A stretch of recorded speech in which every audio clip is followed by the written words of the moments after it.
네, 여러분 반갑습니다.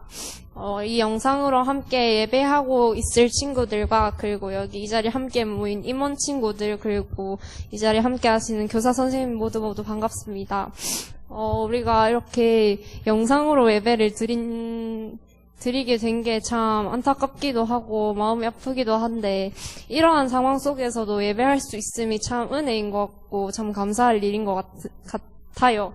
그래서 이렇게 함께 예배할 때도 하나님께 기쁨으로 찬양하는 우리들이 되었으면 좋겠고 또 이 시간 우리가 찬양할 때 함께 해주시면 참 감사할 것 같습니다. 그러면 제가 기도하고 우리 중고등부 예배 찬양 시작하도록 하겠습니다. 기도하겠습니다.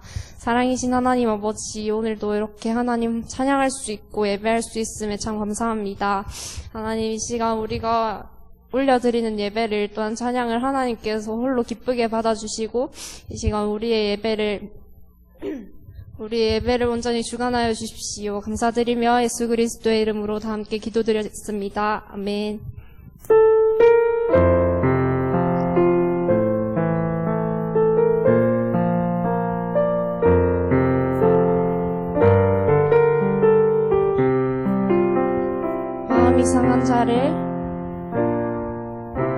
마음이 상한 자를 고치시는 주님, 하늘의 아버지 날 주관하소서. 주의 길로 인도하사 자유케 하소서. 새 일을 행하사 분케 하소서. 의에 줄이고 목이 마르니 성령의 기름 부으소서. 의에 줄이고 목이 마르니 내 잔을 채워 주소서. 한 번 더 마음이 상한 자를 고치시는 주님, 하늘의 아버지 날 주관하소서. 주의 길로 인도하사 자유케 하소서. 새 일을 행하사 분케 하소서. 의에 줄이고 목이 마르니 성령의 기름 부으소서.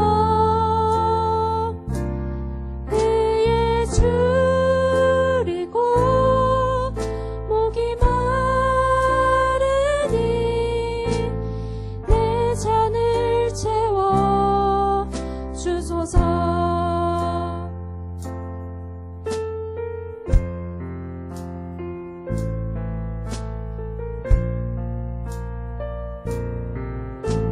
다시 처음부터 찬양하실 때 2절 가사로 함께 고백하시면 좋겠습니다. 성령으로 채우사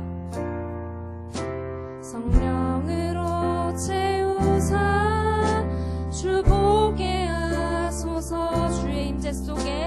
주의 임재 속에 은혜 알게 하소서. 주 뜻대로 살아가리 세상 끝날까지. 나를 빚으시고 새날 열어주소서. 의에 줄이고 목이 마르니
손잡고 함께 하나님의 길을 걸어가시면 좋겠습니다. 우리 걸어가는 이 길이 결코 처음 밟는 길은 아니야. 수천 년 동안 온 땅 곳곳에서 주님 따른 흔적이 있으니 우리 걸어가는 이 길이 낯설고 두려워 보일지라도 삶의 무게를 뚫고 흘러들어오는 주님 부활의 생명을 봐. 우리 걸어가는 이 길이 결코 처음 밟는 길은 아니야. 수천 년 동안 온 땅 곳곳에서 주님 따른 흔적이 있으니 우리 걸어가는 이 길이 낯설고 두려워 보일지라도 삶의 무게를 뚫고 흘러들어오는 주님 부활의 생명을 봐. 우리 함께 손잡고 가세. 조금 느리고 어려울지라도 주님 부르신 그 감격 붙잡고 손잡고 함께 가세. 우리 함께 손잡고 가세. 때론 더디고 힘겨울지라도 주님 부르실 그날을 향하여 손잡고 함께 가세. 우리 걸어가는 이 길이 결코 처음 밟는 길은 아니야. 수천 년 동안 온 땅 곳곳에서 주님 따르는 적이 있으니 우리 걸어가는 이 길이 낯설고 두려워 보일지라도 삶의 무게를 뚫고 흘러들어오는 주님 부활의 생명을 봐. 우리 함께 손잡고 가세. 조금 느리고 어려울지라도 주님 부르신 그 감격 붙잡고 손잡고 함께 가세. 우리 함께 손잡고 가세. 때론 더디고 힘겨울지라도 주님 부르실 그날을 향하여 손잡고 함께 가세. 우리 함께 손잡고 가세. 조금 느리고 어려울지라도 주님 부르신 그 감격 붙잡고 손잡고 함께 가세. 우리 함께 손잡고 가세. 때론 더디고 힘겨울지라도 주님 부르실 그날을 향하여 손잡고 함께 가세.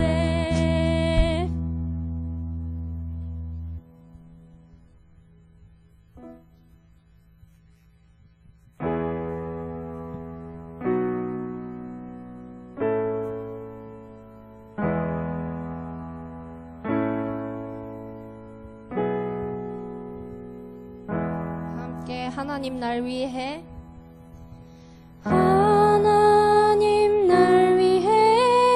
예비해 두신 새롭고 산 길, 그 길은 예수. 감추고 가릴 것 내려놓고서 주님을 만나리.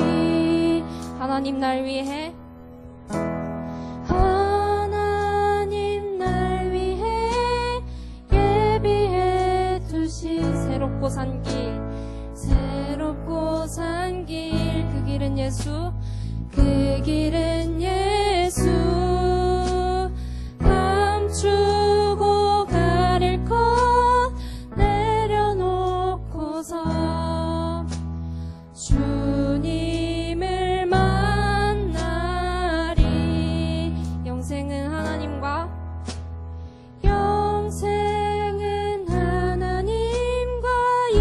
예수님을 알아가는 것, 기쁨의 시간. 감추고 가릴 것 내려놓고서 주님을 만나리. 주님의 친밀한 그 사랑은, 주님의 친밀한 그 사랑은 나를 살리는 생명의 근원, 생명의 근원. 감추고 가릴 것 내려놓고서 주님을 만나리. 주님의 친밀한 그 사랑은, 주님의 친밀한 그 사랑은 나를 살리는 생명의 근원. 감추고 가릴 것 내려놓고서 주님을 만나리. 주님을 만나리. 주님을 만나리. 주님을 만나리. 주님을 만나리. 이 시간 예배를 위해서 하나님을 알아가는 그 시간과 주님의 친밀한 그 사랑에 감사하면서 또 하나님을 알아가는 그 기쁨으로 만족하면서 이 시간 이 영상 예배를 함께 드렸으면 좋겠습니다. 함께 기도하고 예배 드리도록 하겠습니다. 기도하겠습니다.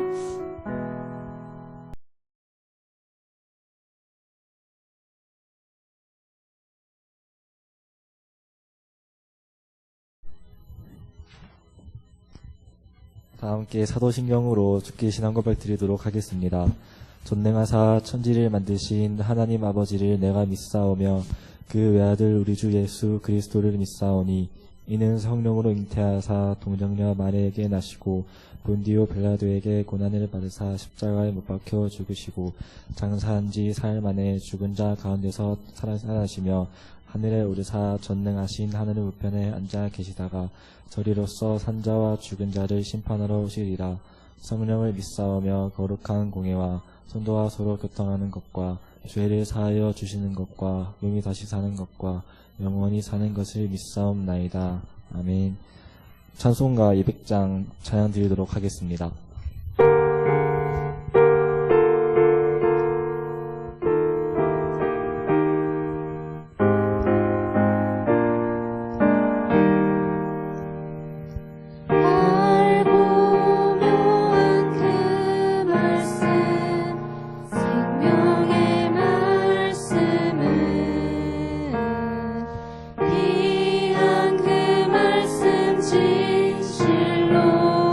생명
참한 예수 말씀 듣고 복을 받네.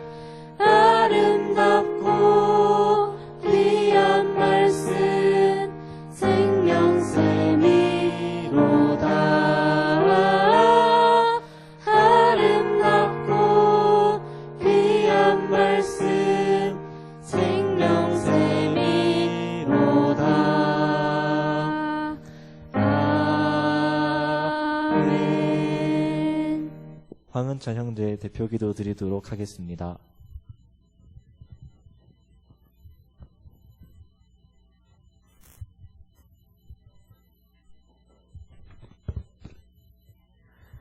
기도드리도록 하겠습니다. 지금도 살아계셔서 저희와 항상 함께 하시는 하나님 아버지, 오늘 좋지 못한 나라 상황 가운데에도 저희가 영상 예배를 드릴 수 있게 해주심을 감사드립니다. 지난 일주일간의 삶 속에 코로나로 인해서 집에 있던 시간들이 정말 많았는데, 시간이 많았음에도 하나님의 말씀을 가까이 하기보다 오히려 더 나태해진 모습들을 예수님께 보여드렸습니다. 이 연약한 주의 백성들이 회개하오니 하나님의 그 크신 긍휼로 용서해 주시옵소서. 지금 예배 드리는 이 시간에도 코로나로 인해서 힘들어하고 고통받는 많은 사람들이 있습니다. 이 코로나 사태가 빨리 진정되어서 더 이상 고통받는 사람들이 생기지 않도록 도와주시옵고, 또 이러한 상황일수록 하나님을 믿는 저희들이 더욱더 기도함으로써 나아갈 수 있도록 도와주세요. 코로나 사태가 진정되어서 다시 본교회에서 중고등부 전체가 예배드리는 날이 오기를 원합니다. 이 모든 기도 예수님의 이름으로 기도드립니다. 아멘. 장덕수 목사님 나오셔서 말씀 전하도록 하겠습니다.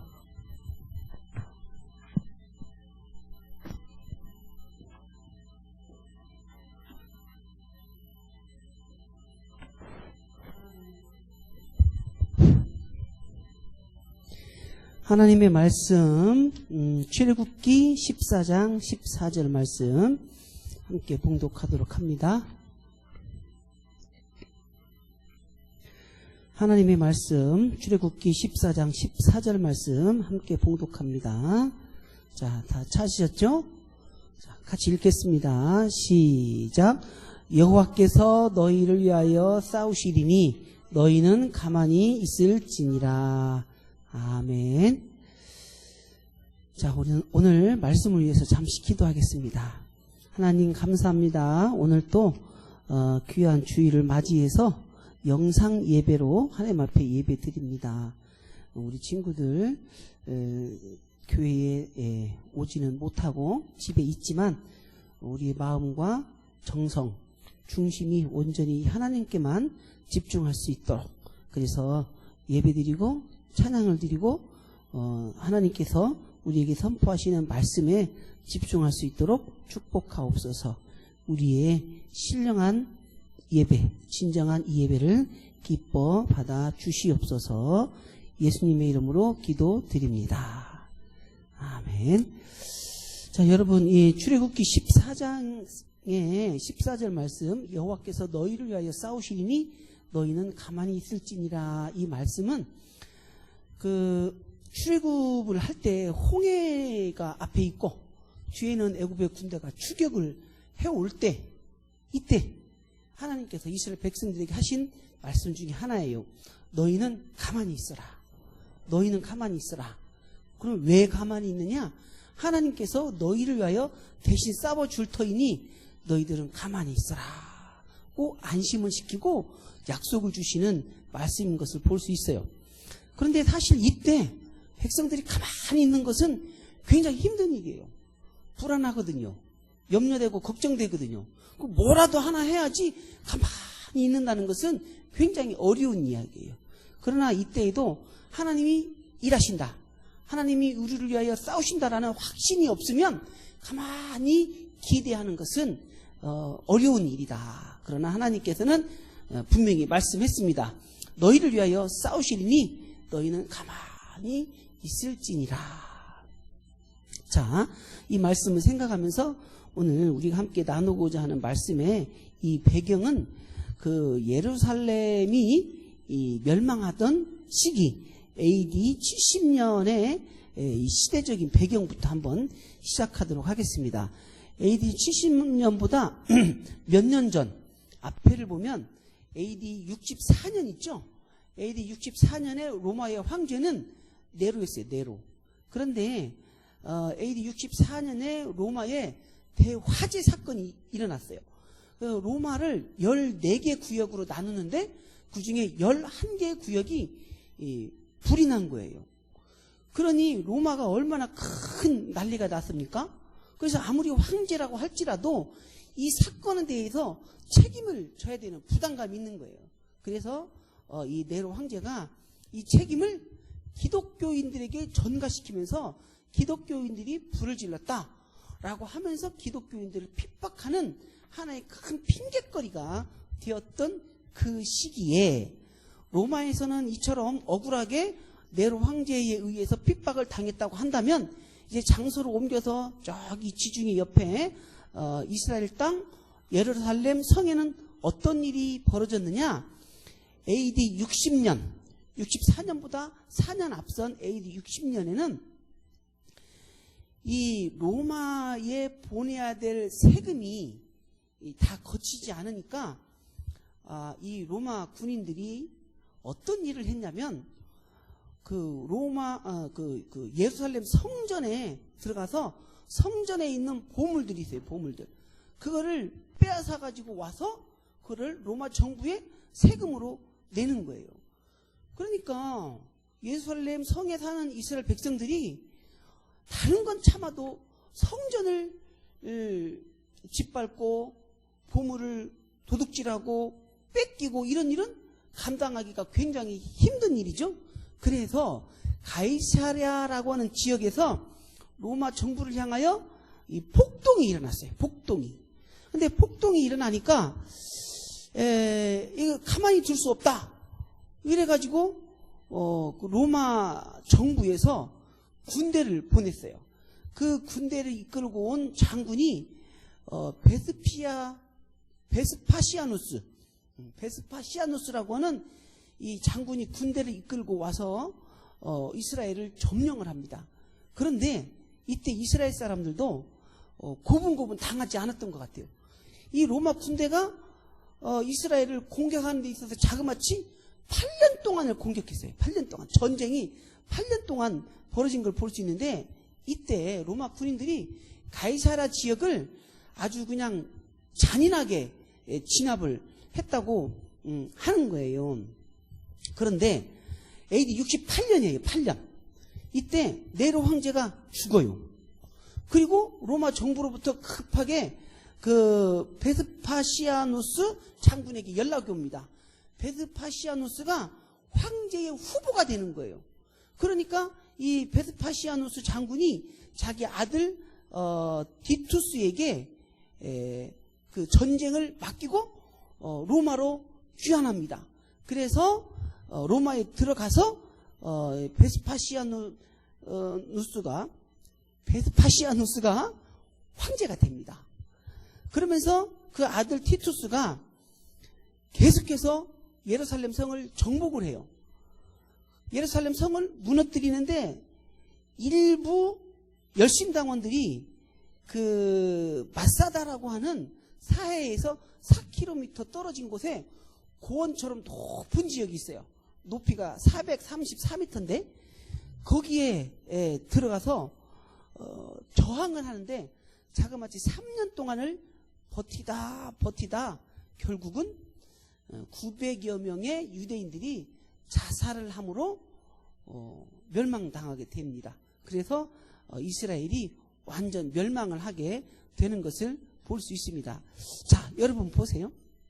그래서 이스라엘은 멸망하고 예루살렘 성은 무너지고 예루살렘 성전은 파괴되어 버렸어요. 파괴되어졌다고요. 그러면 어떤 일이 벌어집니까? 예루살렘 성전에서 매 안식일마다 예배를 드려야 되는 유대인들이 예배를 드릴 수 있어요, 없어요? 예배를 못 드리죠. 성전이 없어졌는데 어떻게 예배를 드려요? 여러분 생각해 보세요. 예배를 드릴 수 없는 유대인들, 그 충격 얼마나 클까요? 우리도 지금 영상으로 예배 드리잖아요. 우리는 갈 수도 있지만 협조하는 차원에서 우리가 자발적으로 안 가는 거예요. 우리는 지금. 그런데도 우리는 충격이 적지 않아요. 사실 이상해요. 집에 있으면. 일요일을 집에 있으니까 너무 이상한 거예요. 에? 우리의 이런 생활도 이상한데 그 당시 성전이 파괴된 유대인들은 얼마나 큰 충격과 이 좌절, 절망감에 빠져 있었겠는가라고 하는 거예요. 이 충격은 우리가 상상할 수 없을 만큼 굉장히 큰 충격이었던 거죠. 그런데 이제 한 가지 질문하고 싶은 건 뭐냐면 이러한 절망적인 상황 가운데에서 하나님은 무엇을 하고 계셨냐 이런 얘기예요.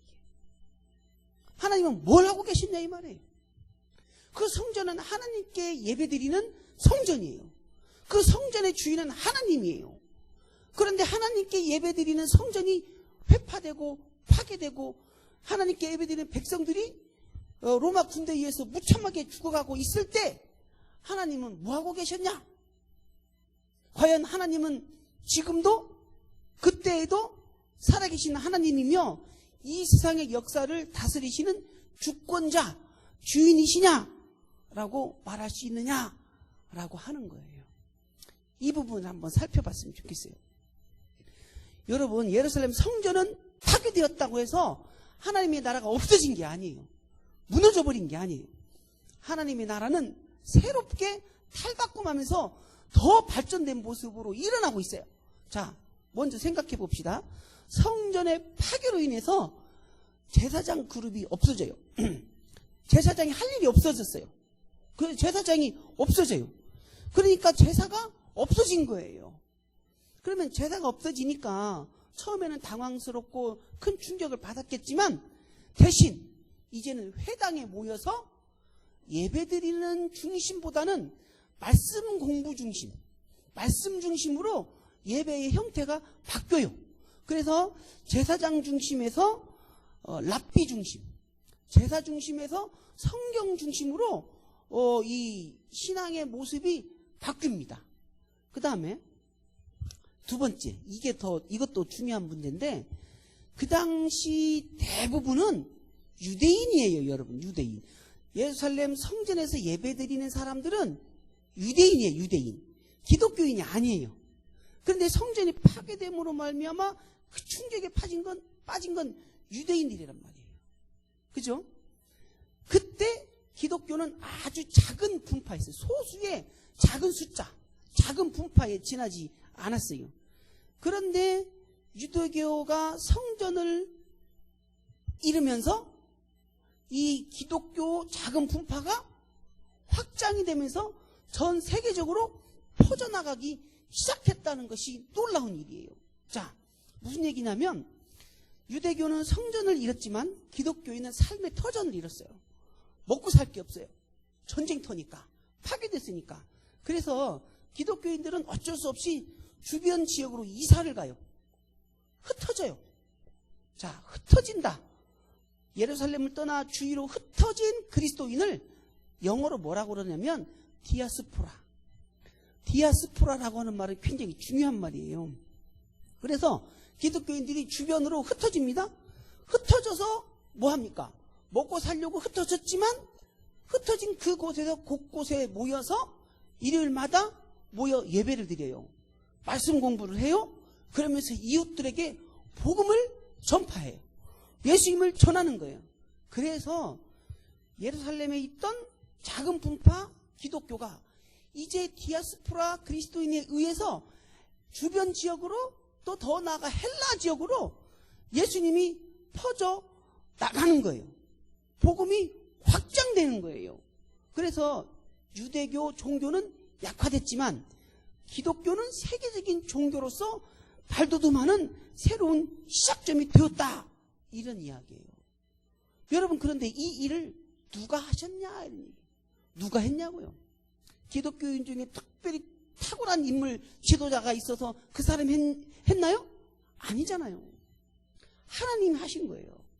그래서 오늘 출애굽기 14장 14절 말씀에 여호와께서 너희를 위하여 싸우시리니 너희는 가만히 있을지니라.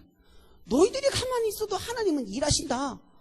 예루살렘이 회파되고 성전이 무너졌어도 하나님은 일하시는 거예요. 오히려 유대교가 하나님의 아들 예수 그리스도를 배척하니까 하나님이 그들을 물리치고 기독교를 전 세계에 퍼뜨리는 이 일을 누가 하셨냐?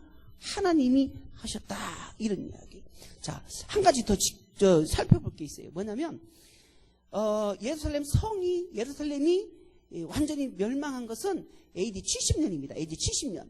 그러면 AD 70년에는 보세요. 예수님이 AD 몇 년에 십자가에서 죽으셨을까요? 예수님이 몇 살에 죽으셨죠? 30살. 그렇죠? 자, 그러면 AD 70년이에요. 그러면 AD 70년에는 제자들, 사도들이 거의 죽어갈 때가 된 거예요. 그러니까 AD 70년 될 때까지는 그리스도인들이 사도들로부터 예수님의 말씀을 전해 들었어요. 듣는 설교를 배웠다면 이제부터는 그들이 죽으니까 사라지니까 예수님의 말씀을 문서로 기록을 해야 되는 거예요. 기록이 남겨지기 시작하는 거예요. 그래서 정경화 작업이 시작되는 거예요. 성경이 올바른 정경으로 이 기록이 되는 그 작업이 시작되는 시기였다. 이런 이야기예요. 이것은 기독교 역사적으로 굉장히 중요한 의미를 가지고 있다. 이런 이야기예요. 이것도 그 기독교인들이 하려고 계획을 해서 한 게 아니고 하나님께서 이 일들을 잘 이끌어 가신 것을 볼 수 있다. 이런 이야기입니다. 자, 그러면 정리해 봅시다. AD 70년경에 예루살렘의 함락으로 유대교는 몰락하고 기독교가 새롭게 등장하는 시기가 되었습니다. 이때 우리는 하나님께서 무기력한 분으로 생각할 수 있지만 절대 하나님은 무기력한 분이 아니셨다. 하나님은 꾸준히 강력하게 일하고 계셨는데 이 일이란 무엇인가요? 하나님의 나라를 세우는 거예요. 유대인들이 올바른 하나님의 나라를 세우지 않으니까 하나님께서 직접 기독교를 통해서 하나님의 나라를 세워 가시고 있는 중이었다. 하나님은 무기력하지 않았다. 하나님은 절대 연약하신 분이 아니었다. 하나님은 세계 역사를 바꿔가면서까지도 하나님의 나라를 세운 일을 잠시도 멈추지 아니하신 능력의 하나님인 것을 우리는 분명하게 알 수 있습니다. 이처럼 오늘날 신종 코로나로 인해서 학교도 못 가고 교회 주일 예배도 우리가 드리지 못하고 있는 이 현실을 바라볼 때 우리는 무기력한 모습을 가지고 있으면 안 돼요. 왜? 하나님이 무기력한 분이 아니니까. 지금 우리 눈에는 몰라서 그렇지, 안 보여서 그렇지, 하나님은 지금도 일하고 계세요. 뭔가 하고 계십니다. 하나님은 살아계십니다. 먼저 우리가 이 시기에 할 일은 하나님 앞에 예배 드리는 일을 멈춰서는 안 된다는 거예요. 예배를 정확하게 성실하게 드리자는 거예요. 여러분 가정에서 지금 영상으로 예배를 드리고 있죠? 지금 이 시간만큼은 다른 거 하지 말고 영상 예배에 집중하고 귀를 기울여 말씀에 집중하고, 그래서 우리가 예배 드리려고 따로 떼어놓은 이 시간은 온전히 예배에만 집중하는 그런 예배가 교회에서 가정으로 옮겨졌을 뿐이지 예배는 똑같은 예배인 거예요. 여러분의 역할이 더 커졌을 뿐이에요. 더 적극적인 예배, 더 능동적으로 참여하는 예배를 드려야 된다. 이게 바로 능력의 하나님을 믿는 우리의 올바른 자세이다. 이런 이야기예요. 자, 그 다음 두 번째로 하나님께서 하신 일은 하나님의 나라를 세운 일이라고 그랬어요. 여러분 잠깐 이해를 돕자면 하나님께서 신종 코로나를 통해서 신천지를 통해서 물론 많이 불편함을 겪은 건 사실이지만 신천지가 대한민국 땅에 널리 그 정체를 드러내게 됐어요. 우리 기독교인의 힘만으로는 신천지를 없애기에는 바로 알리기에는 너무나 역부족이었는데 이제는 신천지를 대한민국이 다 알아요. 아니 세계적으로 다 알려져 버렸어요. 이거 누가 하셨을까요? 누가 했을까요? 하나님의 심판이 임한 것을 볼 수 있다, 이런 이야기예요. 하나님은 지금도 일하고 계세요. 예? 그러면 우리도 하나님 나라를 세우는 일을 하자, 이런 얘기예요. 그러면 하나님 나라를 세우는 일을 어디에다 하느냐? 먼저는 내 안에, 여러분 각자 가슴 안에, 마음 안에 하나님의 나라를 세우자, 이런 이야기예요. 그 의미는 이런 뜻이에요. 나의 생각과 경험을 초월하신 하나님의 주권 앞에 엎드리자. 그 하나님을 인정하자. 그 하나님을 믿자. 그 하나님을 찬양하자. 이런 뜻이에요. 그리고 두 번째, 하나님 앞에 회개하자. 지금은 한국계 모든 성도들이 회개해야 될 시기예요. 하나님이 뭔가 신천지뿐만 아니라 우리 믿는 사람들에게도 주시는 메시지가 있어요. 회개하라. 회개하라. 우리 한국교회는요, 초기에 외국의 많은 선교사들이 순교의 피를 이 땅에 흘리고 값진 피를 흘리고 세운 교회예요. 그래서 우리나라가 하나님의 도우심으로 축복으로 부자 나라가 됐음에도 불구하고 오늘날 한국교회는 하나님 보시기에 합당한 모습이 아닌 측면이 함께 섞여져 있는 거예요. 그래서 회개를 해서 올바른 하나님의 나라의 백성이 되어야 되는 거예요. 여러분은 중고등 학생으로서 여러분 나름대로 하나님 앞에서 회개할 걸 찾아보세요. 있어요. 하나님 앞에 나올 때 형식으로 나왔는지, 매일 기도 생활하자, 큐티하자, 이런 말을 많이 했는데 진정으로 했는지, 우리의 삶을 하나님 중심으로 살았는지, 그냥 어릴 때부터 습관적으로 부모님 따라 성경책 끼고 형식적으로 그냥 마음 없이 왔는지, 그런 모든 것들을 다 회개를 하자. 그 다음 한 가지 더, 하나님과 함께 열심히 일하자. 하나님 나라에 일을 하자. 첫 번째, 예배를 드리자. 아까도 얘기한 것처럼 영상 예배이지만 진심으로, 중심으로 확실하게 잘 드리자. 두 번째, 성경 읽자. 큐티하자. 우리 아까 황은찬 회장님이 기도할 때도 그런 얘기를 했는데, 오히려 시간이 더 많아졌지만 성경을 오히려 더 읽지 못했습니다, 이런 얘기를 했는데, 이러면 안 된다는 거예요. 우리 학교 안 가고 집에 있는 시간이 더 많아졌잖아요. 그러면 계획을 해요. 평소보다 더 많은 성경 읽어야 되고 큐티를 더 정확하게 해야 돼요. 그래서 무기력한 그리스도인 되지 말아야 돼요. 적극적이고 능동적인 그리스도인 되어야 된다, 이런 얘기고, 그 다음에 올해가 우리 2020년은 중고등부가 기도하자, 이런 얘기를 많이 하고 있어요. 여러분, 무엇을 위해서 기도한지 기도 제목 좀 적어본 거 있어요? 기도 제목. 예? 기도를 해야 기도 제목이 있는 거예요, 여러분. 아마 이제 이번 주 중에 선생님들이 여러분에게 전화를 할 거예요. 전화를 좀 친절하게 잘 받으시고, 선생님들이 여러분에게, 얘들아, 친구들아, 선생님이 너희를 위해서 기도해 주려고 하는데 기도 제목 좀 알려주겠니? 요청을 할 거예요. 그때 여러분은 준비했다가, 선생님 이걸 위해서 기도해 주세요라고 선생님한테 친절하게 얘기하고 기도 부탁을 하고 여러분도 스스로 기도를 하면 좋겠다, 이런 이야기. 그리고 여러분, 항상 우리는 자나깨나 전도할 수 있는 생각을 해야 돼요. 누구에게 예수님을 전할까? 누구에게 예수님을 전할까? 그 친구의 이름을 적어놓고 그 친구를 생각하면서 매일매일 기도했으면 좋겠다. 그 다음에 한 가지 더, 마지막으로, 여러분의 장래의 삶을 하나님 앞에 온전히 드리면서 하나님 앞에 여러분의 삶의 비전을 온전히 좀 세우자. 비전 없는 민족은 망한다고 그랬어요. 가난한 민족이 망하는 게 아니고 비전 없는 민족이 망한다고 한 것처럼 비전 없는 사람도 망해요.